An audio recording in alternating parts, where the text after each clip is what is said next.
নির্বাচন নিয়ে যথেষ্ট আলোচনা সমালোচনা হয়েছে। এই বিষয়টি নিয়ে আমরা আর কোনো কথা বলতে চাচ্ছি না।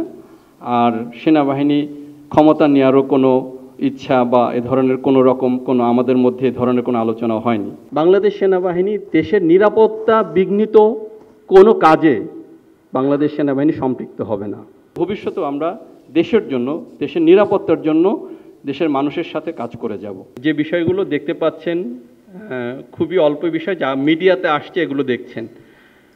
আগের তুলনায় আইন শৃঙ্খলার ইন্ডিকেটরগুলো যদি আপনারা ভালোভাবে বিশ্লেষণ করেন, তাহলে বেশিরভাগ ক্ষেত্রেই আইন শৃঙ্খলা আগের থেকে স্থিতি অবস্থায় আছে বা কিছুটা ভালো হয়েছে। আমরা দিনরাত সর্বদা নিরলসভাবে আইন শৃঙ্খলা উন্নয়নের জন্য কাজ করে যাচ্ছি। আইন শৃঙ্খলা উন্নয়ন শুধুমাত্র সেনাবাহিনীর একার দায়িত্ব নয়, এখানে অন্যান্য আইন শৃঙ্খলা বাহিনীরও দায়িত্ব রয়েছে।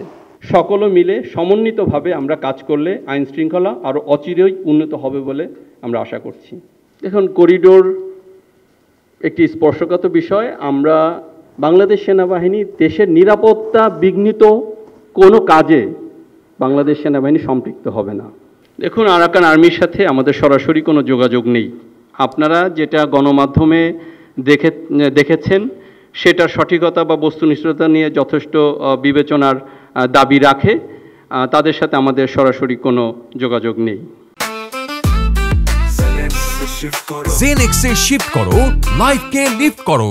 অফিসার্স অ্যাড্রেস, দেখুন, সেনাবাহিনী প্রধান যে কোনো সময় বা সময়ে সময়ে অফিসার, জেসিও, এনসিও সৈনিকের সাথে কথা বলে থাকেন, দিক নির্দেশনা দিয়ে থাকেন। এটি তারই একটি ধারাবাহিকতা মাত্র। এখানে আমরা কোনো সাংবাদিককেও ডাকিনি, তিনি জাতির উদ্দেশ্যেও কোনো ভাষণ দেননি, বা আইএসপিআরও সরকারিভাবে কোনো বিবৃতি দেয়নি। সো আপনারা যেটা গণমাধ্যমে বা সোশ্যাল মিডিয়াতে দেখছেন, এইটার সঠিকতা বা বস্তুনিষ্ঠতা নিয়ে যথেষ্ট বিবেচনার দাবি রাখে। তো সে বিষয়ে আপনারা ভালোই বুঝতে পারছেন। আর আপনার যে বাকি বিষয়গুলো, সেগুলোর বিষয়ে আমি আগের মতোই বলবো যে জাতীয় নিরাপত্তা বিঘ্নিত হয় এমন কোনো বিষয়ে সেনাবাহিনী সম্পৃক্ত হবে না। আর পাহাড়ি যে একটি দলের কথা বলেছেন, এটা আপনারাই জানেন, এটি একটি আত্মস্বীকৃত টেররিস্ট দল যারা সংঘাতপূর্ণ কাজ করে থাকে। সো তাদেরকে নির্বাচনে যুক্ত করা সমীচীন নয় বলে আমরা মনে করি। আমরা এই বিষয়গুলো নিয়ে কোনো মুখোমুখি কোনো অবস্থান দেখছি না। আমাদের মধ্যে যথেষ্ট সৌহার্দ্যপূর্ণ পরিবেশ রয়েছে এবং আমরা একত্রে একসাথে দেশের জন্য, দেশের স্বার্থে, জনগণের জন্য কাজ করে যাচ্ছি। নির্বাচন নিয়ে যথেষ্ট আলোচনা সমালোচনা হয়েছে। এই বিষয়টি নিয়ে আমরা আর কোনো কথা বলতে চাচ্ছি না। আর সেনাবাহিনী ক্ষমতা নেওয়ারও কোনো ইচ্ছা বা এ ধরনের কোনো আমাদের মধ্যে এ ধরনের কোনো আলোচনা হয়নি। তো এই বিষয়ে আমরা কোনো তথ্য আপনাকে দিতে পারছি না।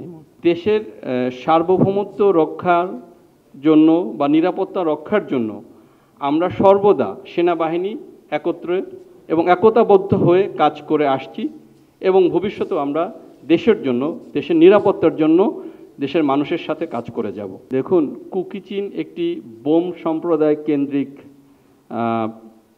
প্রতিষ্ঠান বা অর্গানাইজেশন, এবং আপনারা কি জানেন যে তাদের টোটাল সংখ্যা হচ্ছে 12,000 জন। তো 12,000 জন কীভাবে 30,000 ইউনিফর্মের জন্য করে? তো সোশ্যাল মিডিয়া বা যে কোনো মিডিয়াতে আপনারা যে তথ্যগুলো পান, আসলে এগুলোর সঠিকতা বা এগুলোর বস্তুনিষ্ঠতা যাচাই করার যথেষ্ট সুযোগ রয়েছে।